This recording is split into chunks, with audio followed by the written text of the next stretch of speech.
The boy had to shave all the hair from his body every day. He coughed up a feather from his throat, and his fingernails turned into wolf claws. He looked in the mirror, and his spine began to bulge. He desperately crashed into the wall, trying to return to normal, but it was no use. Amy collapsed and washed his body with a hose, trying to stop the mutation. He remembered a boy who had turned into a birdman a while ago. The birdman had rushed at him staring intensely, but hadn't harmed him.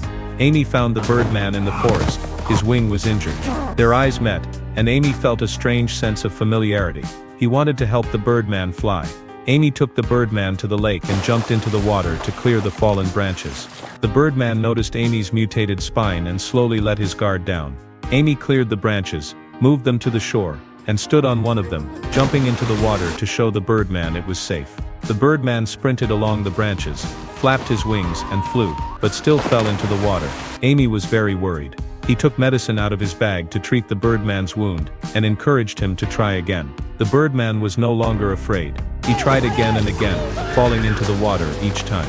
He was so frustrated. Amy seemed to feel his pain. He hugged the birdman tightly, as he too was struggling to accept his changing body. The birdman, encouraged, turned and ran up a tree. Amy watched him nervously, but the birdman was determined. He spread his wings and dove down. He flew past Amy, and finally he was flying. Amy was so excited, watching his friend soar freely through the trees. He felt a huge sense of encouragement. He cheered for his friend.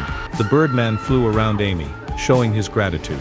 Amy walked into the water. His back was becoming more and more hunched, but he was finally starting to accept his body's changes.